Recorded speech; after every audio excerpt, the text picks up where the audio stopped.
મિત્રો મહામંથન મંતવ્ય ન્યૂઝમાં આપનું સ્વાગત છે। જે રીતે ગઈકાલે અમદાવાદના ઓઢવ વિસ્તાર ખાતે વિરાટનગર બ્રિજ પાસેથી એક મર્સિડીઝ કારમાંથી પાટીદાર સમાજના અગ્રણી હિંમતભાઈ રૂડાણીનો મૃતદેહ મળી આવ્યો હતો। તે મામલાને લઈને ઓઢવ પોલીસ દોડતી થઈ હતી। આ ઘટનામાં ઓઢવ પોલીસ દ્વારા હત્યા અંગેનો ગુનો આરોપીઓ સામે નોંધ્યો હતો અને તપાસના ધમધમાટની શરૂઆત કરી હતી, જેમાં હ્યુમન ઇન્ટેલિજન્સ અને ટેકનિકલ એનાલિસિસના આધારે પોલીસે જે આ 3 આરોપીની ધરપકડ કરી હતી અને આ આરોપીઓની ધરપકડ બાદ ચોંકાવનારા ખુલાસા થયા હતા, જેમાં હિંમતભાઈ રૂડાણીની મનસુખ લાખાણી નામના જે બિલ્ડર છે પાર્ટનરશિપમાં બંને ધંધો કરતા હતા અને પૈસાની લેતી દેતીનો મામલો હતો અને આ ઘટનામાં 50,000 રૂપિયાની સોપારી છે તે આરોપીને આપવામાં આવી હતી અને જે હિંમતભાઈ રૂડાણી નામના વ્યક્તિ છે તે સરદારધામમાંથી બહાર નીકળીને જઈ રહ્યા હતા। તે દરમિયાન આરોપી દ્વારા આંતરવામાં આવ્યું, ત્યારબાદ તેમને કાર અટકાવીને તેમને બહાર લાવીને છરીના આડેધડ ઘા ઝીંકવામાં આવ્યા હતા। એટલું જ નહીં, અમદાવાદના વિરાટનગર બ્રિજ પાસે જે નીચેનો જગ્યાનો ભાગ હતો ત્યાં તેમની મર્સિડીઝ કાર મૂકીને આરોપીઓ ફરાર થઈ ગયા હતા। ત્યારે આ બાબતે સ્થાનિક લોકોને દુર્ગંધ આવતા સમગ્ર ઘટનાનો ઘટસ્ફોટ થયો હતો। આ મામલે પોલીસે આરોપીની ધરપકડ કરી છે અને ચોંકાવનારા ખુલાસા સામે આવ્યા છે।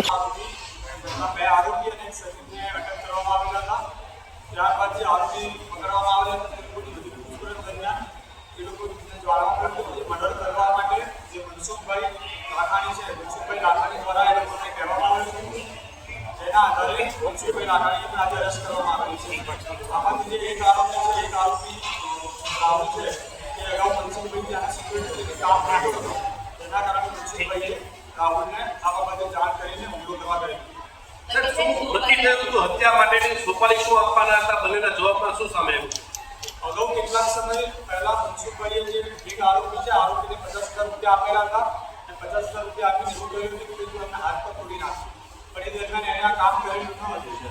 ત્યારબાદ મનસુખભાઈ ફરી જણાવ્યું કે આ કામ તે કર્યું કે ના કર્યું, ત્યારબાદ આણે હત્યાનું કામ કર્યું। શું સાહેબ સોપારી શું નક્કી થઈ ગઈ આપવા માટેની? આપવા માટે અને જે હાલ આરોપીની પૂછપરછ કરતા આરોપી એવું જણાવે છે કે કામ થઈ ગયા બાદ અમને 1 કરોડ રૂપિયા આપવાના હતા અને એ બાબતે હજુ બધું વિગત ચાલુ છે કે ખરેખર લોકો વચ્ચે શું વાતચીત થઈ કે શું ખાલી રૂપિયા પણ બીજી કોઈ વસ્તુ આપવાના?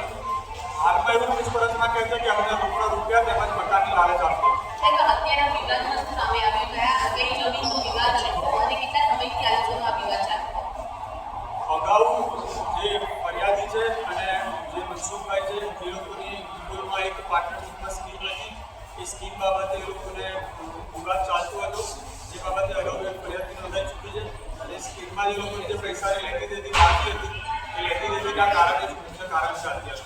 સાહેબ હત્યા કર્યા પછી આરોપીઓ શું શું કર્યું મનસુખભાઈ સાથે વાતચીતમાં? મનસુખભાઈની વિરુદ્ધમાં કોઈ ગુના અત્યારે દાખલ થયા નથી, એ ફરિયાદની તપાસ ચાલુ છે। જે સીઆઈડી ક્રાઇમમાં એક ફરિયાદ કરી છે, મનસુખભાઈના છોકરાને ગુનો દાખલ કરવામાં આવ્યો। સાહેબ મનસુખભાઈ સાથે અને હત્યા કરનાર આરોપીઓ સાથે ચેટ શું મળી આવ્યું છે? હત્યા કર્યા પછી ફોટા પણ મોકલવામાં આવે, આ આખી વાતનું તથ્ય શું છે? જે પણ અમને મોબાઈલ મળેલા છે, જે પણ આરોપીને તમામ મોબાઈલમાં એડ્રેસમાં મોકલશું। હત્યા થઈ ગયા બાદ એમાંથી એક આરોપીએ મનસુખભાઈને આના ફોટા મોકલી આપેલા હતા, પરંતુ તે ચેટ છે મનસુખભાઈના મોબાઈલમાંથી મળી નથી ને બાબતે અમે એફએસએલમાં મોકલી આપીશું। સાહેબ શું હવે આગળની તપાસ અને કેવા પ્રકારના પુરાવા એકત્ર કરી? હાલમાં આ લોકોએ અગાઉનો જે વિવાદ ચાલતો હતો ત્યાંથી લઈને આ લોકો આરોપીને ક્યાં મળ્યા હતા, ક્યાં નક્કી થયું હતું, આ લોકો કોઈ રેકી કરેલી છે કે ત્યારબાદ બનાવ બન્યા બાદ આ લોકો ક્યાં ક્યાં ફર્યા હતા અને અત્યારે ક્યાં છુપાડ્યું છે, તમામ બાબતની તપાસ કરવામાં આવશે। એફએસએલને ટેકનિકલ સ્કૂલને આ તમામ પુરાવા ભેગા કરવામાં આવશે। મનસુખભાઈ લઈને શું તપાસ કરીશું? મનસુખભાઈની હાલમાં પૂછપરછ ચાલુ છે અને એ લોકોએ આવું કારણ શું હતું, આ લોકોને ક્યાં મળ્યા હતા, ક્યાં સોપારી આપી હતી, એ તમામ બાબતની પૂછપરછ કરવામાં આવશે। એ લોકોને જે પાર્ટનરશિપમાં સ્કીમ હતી એ સ્કીમ બન્યાના થોડા બાદ બંનેને વિવાદ થયેલા હતા, ત્યારબાદ એ લોકો એક ફરિયાદ પણ નોંધાઈ હતી।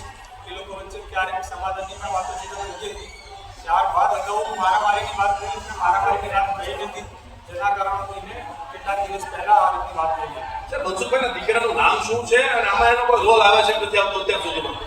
મનસુખભાઈના દીકરાનું નામ વિજય લાખાણી છે અને હાલ સુધીની અમારી જે તપાસ છે મનસુખભાઈનો રોલ આવ્યો છે, આજે મનસુખભાઈને અટક કરેલા છે। સર આજે સ્કીમનો વિવાદ હતો, સ્કીમ ક્યાં આવી રહી છે? એ સ્કીમ છે નિકોલ વિસ્તારમાં આવેલી છે। કેટલા પૈસાનો વિવાદ? જે એમની સ્કીમનું જે મિલકત હતી 25 કરોડની હતી અને જે અગાઉ ફરિયાદ દાખલ થઈ હતી તેમાં 1.5 કરોડ રૂપિયાની છેતરપિંડી બાબતેની ફરિયાદ દાખલ થઈ હતી।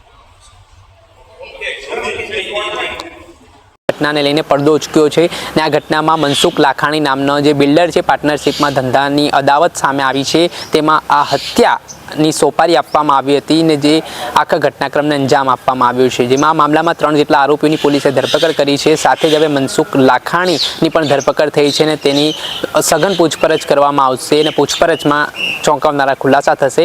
ત્યારે હવે જોવાનું રહ્યું કે આ મામલાના સંદર્ભમાં આગામી સમયમાં શું ચોંકાવનારા ખુલાસાઓ થઈ શકે છે. દર્શક મિત્રો, આવા જ વિડીયો જોવા માટે મહામંથન મંતવ્ય ન્યૂઝને લાઇક કરી લો, સબસ્ક્રાઇબ કરી લો અને શેર કરવાનું ભૂલતા નહીં.